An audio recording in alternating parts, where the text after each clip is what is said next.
When you think about immunity, Gemma, because that's what we're going to be talking about today, we're going to be talking about the ability to create a shield. So an ability to manage the risk for getting sick. And then we'll talk a little bit about what to do from a nutrition and lifestyle perspective for when you are sick. But when you think about it in the context of the world of sports performance and being able to, where does it sit in your head? Being able to play and not get sick and not have that disrupt your training schedule. It's the worst thing ever when you're ill, either sitting on the sidelines or at home, knowing that your team's training or playing or you're missing out, and it feels like it's a big setback at the time. It might be a short period of time or it might be a little bit longer, depending on how well you take care of yourself or what you do. And I think there's a very strong inclination for athletes to kind of push through it, especially in the early stages, with that mindset that you can't miss out in training or competition.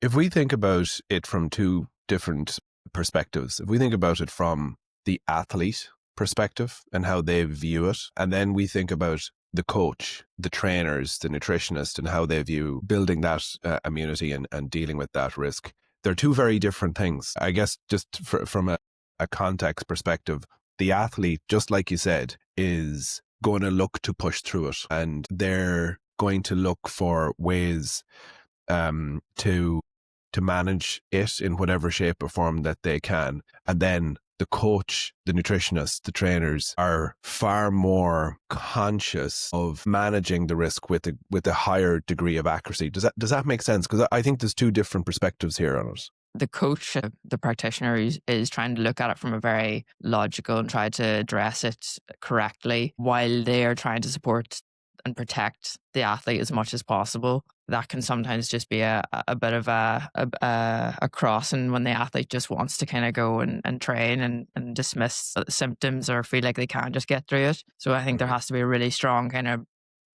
ability to communicate and try to break things down and have an approach that's going to just support the athlete in terms of their health and getting them back as soon as possible and not delay by dismissing symptoms or delay their return to play by maybe just not being able to communicate it or get that approach right. You sent a consensus statement to our group for our discussion as a team around the interventions to help deal with illness, but also how people can manage the risk. So if we think about the kind of key variables that matter when it comes to the risk for illness. So we know athletes don't want to get sick. They know that it's one of the biggest frustrations. We know that it has the potential to impact training time and training availability.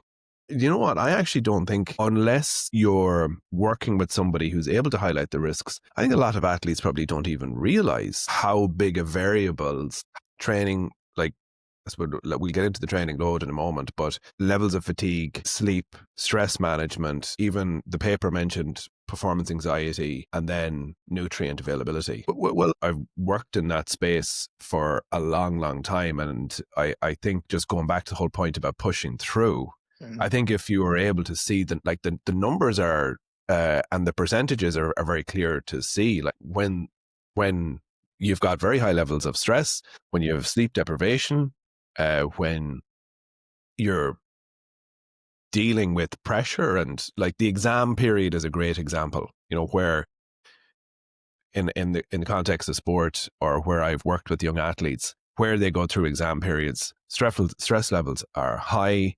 There's an inconsistency in nutrition practices. Sleep is impacted. A lot of young athletes and people who are doing exams crash with illness afterwards, or even during sometimes. Yeah, I think when you're going through that challenging period, or and you are just trying to get through something, that's something that can happen as a response to that after. But the ignoring it, or maybe not having the skills or knowledge and to being able to manage it effectively is definitely a challenge. So it's, I suppose, being able to be aware and take action whenever you notice those kind of symptoms, like pulling back in certain areas or adding something in, like prioritizing sleep during those periods, or being able to switch off from whether it's studying or switch off from training to allow you to wind down and get a better quality sleep, and putting an emphasis on good nutrition and taking care of yourself through those stressful periods. Fatigue, energy levels dropping, mood dropping, impact on sleep. I think quality of training sometimes doesn't even drop. You could be performing well, but really suffer outside of training. There's a client that I'm working with right now, and consistently says that she is performing well, but her energy levels um, outside of training are impacted all throughout the day and everything else that she's doing. And it was whoop data that raised a little bit of a concern. I don't think, unless that was presented, that it would be something that she'd pay particular attention to or even ask a question. But that was a elevated heart rate and a drop in HRV for like 4 days in a row. And it did so happen then that she was out for a week after that, but would still say that she wanted to go to training, and still say she is able to do, or able to get through a session, but it was everything else that suffered after. So it was this kind of lingering thing that if you don't, you could deal with it and there and then, and you could take the step back and support yourself as best as possible and actually be able to get back into training, or you could just keep pushing through and struggle in every other area. I think we're talking about something incredibly complex here. Because if you think about being in that person's shoes and there's a game coming up or there's a competition coming up, very hard to be able to manage that yourself. And it's very hard to be able to put yourself in a situation where you go, I'm getting through the sessions, and the sessions are the most important thing to get through. I guess the context here is the competition is the most important thing. You know, the actual, whatever that competition is, that match, that game, that meet, that what. And I think it's just, this is exactly where the conversation started. It's trying to figure out your own responsibility in this, for yourself, but also being able to speak to somebody in the environment about this that can sort of help you take it out of your own hands as a decision. I don't know if that is a coach or if that's another practitioner or if it's a physio, because there isn't always a nutritionist or there isn't always a doctor. But it can be hard to make that decision just for yourself to go, oh, I need to mind myself. Isn't that fair to say? Yeah, definitely. That's even what I was saying before about my own injury load management experience. Of it has to be. I mean, it's your responsibility to make someone aware of your feeling, if it is illness, sickness, or injury, and then it should be up to the coach to make the appropriate decision, or the backroom staff to make appropriate decisions. We'll get into some of the lifestyle related ways to support your immune system, and from a nutrition perspective in a moment. But before we go on to that, load, exercise intensity, exercise volume, because previously the paper talked about athletes' risk for illness and the association between load. So higher volumes of training, intensity, and the initial body of research suggested that higher training volumes was associated or linked with greater incidence of upper respiratory infections and illness. Whereas now there's more of an understanding that exercise also plays an important role in resistance to illness. And it's a very complex relationship, but it doesn't necessarily mean higher training loads, higher training volumes, higher training energy output, and greater risk for illness. Yeah, I think the biggest thing is it's just not that direct link between doing more and being more susceptible, but more so how well you can build up your ability to tolerate those higher loads through how the things that you do outside of training in order to build up that resistance. And it made a nice distinction between the things that you do in order to protect yourself can be quite different to the things that you might do if something like an illness arises. Now you can best tolerate that period of time. So there's kind of acute things that you would do if you got sick that from a nutrition point of view could be introducing supplements, pulling back on load, and high quality sleep that can really reduce or increase your ability to tolerate it and manage it quickly and as effectively as possible. But then the things that you do to protect yourself outside of that period is ensuring that you actually that you have the ability to be able to tolerate those higher loads, still be able to have high intensity sessions and come back and recover well from them and adapt. I found the reference to acute versus chronic stress really, really interesting as well. And that's back to that point. It's like the ability to tolerate stress, how you manage stress versus chronic exposure to stress, where you're not actually managing that stress response well, and there's higher circulating stress hormones in your system, like cortisol. So what we're trying to do is tolerate acute stress loads well, manage it, but not have ongoing chronic levels of stress, which are stimulated differently from each individual, have different responses to it. It can be related to performance anxiety. It can be related to inadequate recovery, poor load management, nutrition deficits, calorie deficits.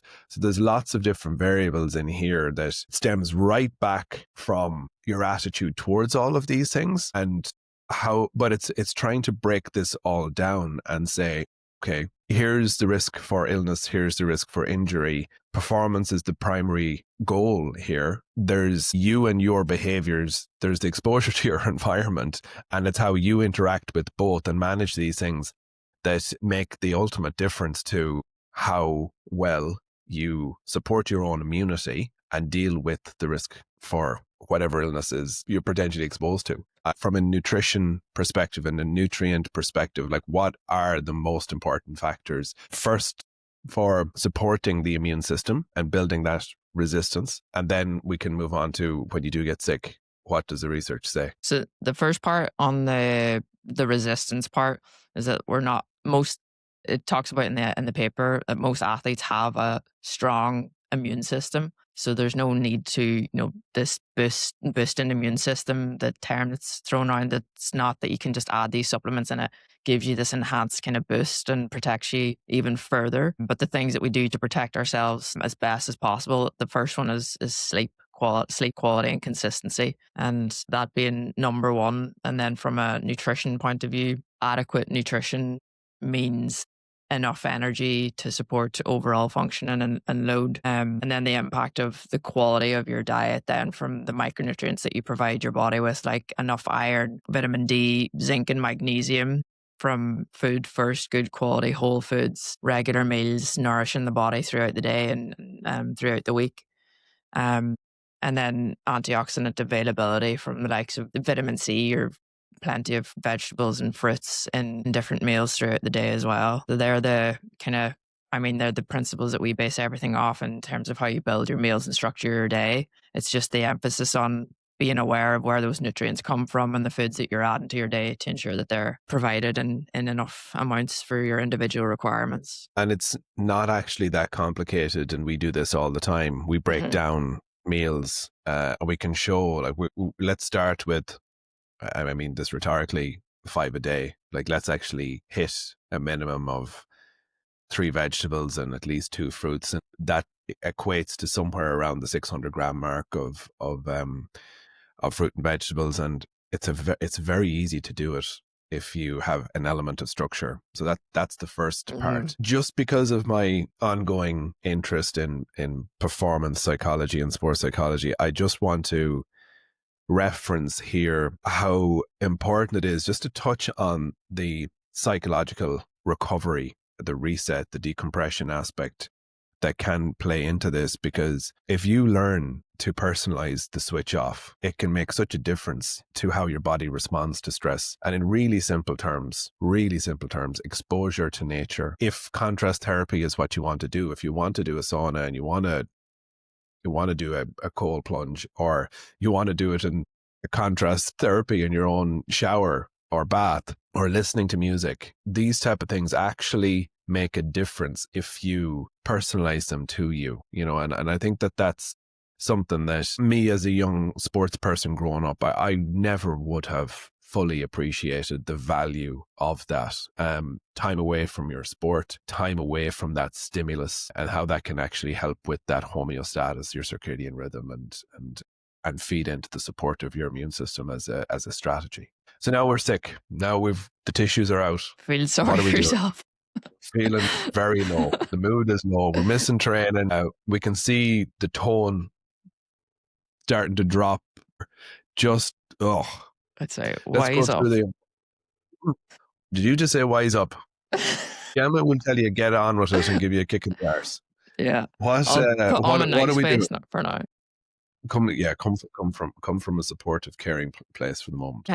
Depending on what the sickness, illness is, there's levels that you can manage it and still be able to train, but then there's a level where you do have to take a step back from training, and that's those when it's from especially the neck down. Anyway, if there's symptoms of there's colds and flus, and then there's symptoms of actual it's congestion. I infection. Infection. And you know what was very specific when I was in Leinster? The doc and the head of medical and physio actually used to always ask, is it green and is it below the neck? And like that was an important way to distinguish how you're feeling and whether you needed a further discussion. Like just doing what you said is a really important way to help distinguish it. Like the chest is something that there needs to be caution around. From a nutrition point of view, there's evidence to support introducing zinc for like colds and flus, but in the early stages, zinc lozenges. I've actually used that not that long ago, but it might reduce the length of the cold or flu if you use it in the early stages. I think it's like 70 milligrams per day. And using it for the whole duration until you're better again. And then increasing vitamin C, you could introduce a supplement there, or just even looking at how you can do that through your diet as well. It can be hard if you've very low appetite. So that was, but I thought, one of the things. Go ahead. I was just it mentioned the phenomenon between the fact that the impact that malnutrition has on immunity, how important it is to get the increase in energy, increase in nutrient that's required to help you get better. But the paradox is that your appetite is significantly reduced. So you just struggle to get any of these things in. So it is looking at maybe more strategic ways of soups and smoothies and drinks that you can and try to prioritize some form of nutrition and not expecting you to like meet all of these requirements, but doing your best to. Something that was very new to me in the paper was it's the inflammatory responses and the impact that had on vitamin C utilization, so that there's a significant drop in vitamin C in the body. And that was something as a concept that I mean, I'm sure there's decades of research around it, but that I had missed. So these larger doses of vitamin C, not mega doses, but these larger doses of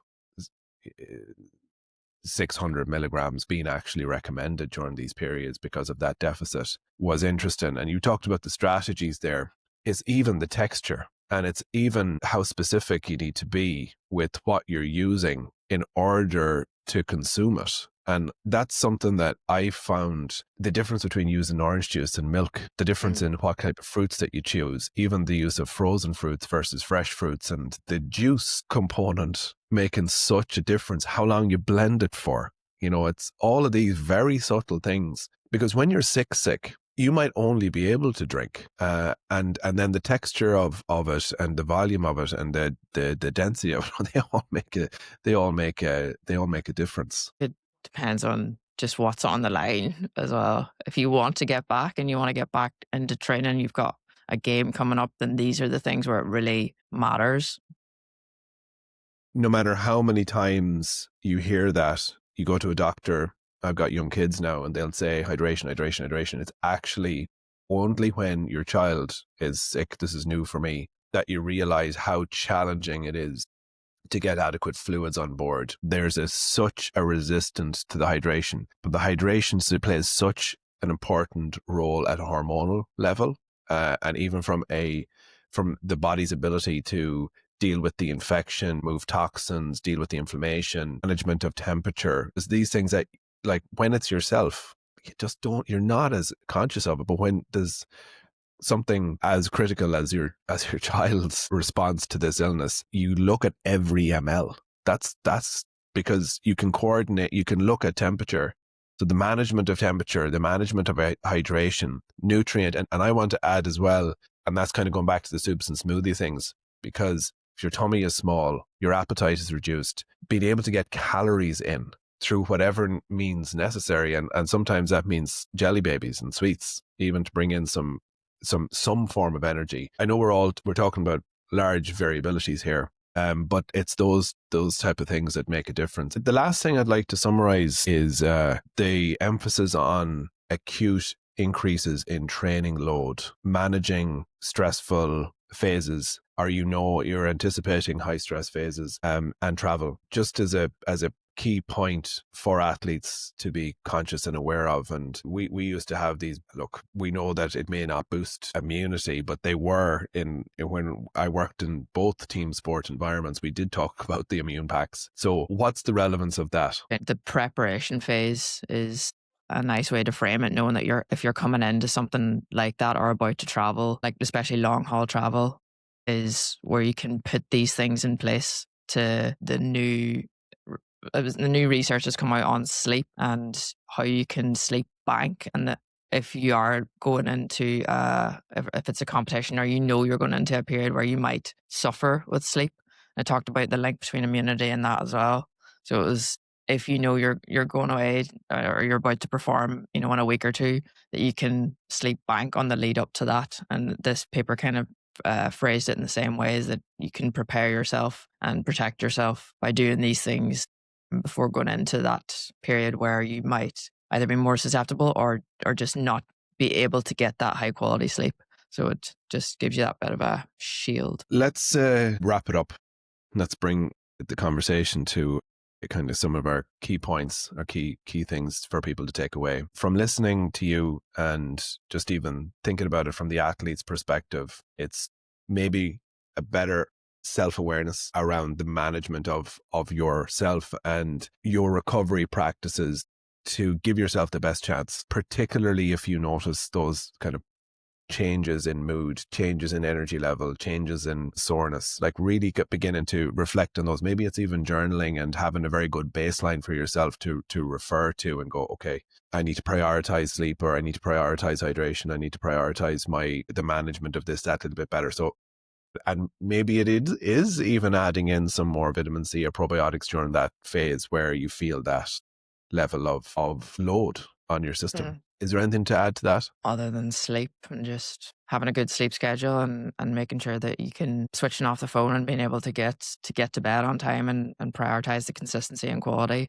If you do notice that you are maybe struggling a little bit, or fatigue, the symptoms have kind of come in, and mood has dropped and energy levels have dropped. And then you are sick, hydration, sleep again. You mentioned the probiotics, vitamin C. And then I guess the only other thing I would add to it is not to come back too quick. Maybe let your coach make those decisions then. Yeah. And if you don't have a coach to talk to, somebody, teammate or somebody within your family, or just to have that chat out loud to help kind of process it. And then usually you know yourself. Thanks, Gemma.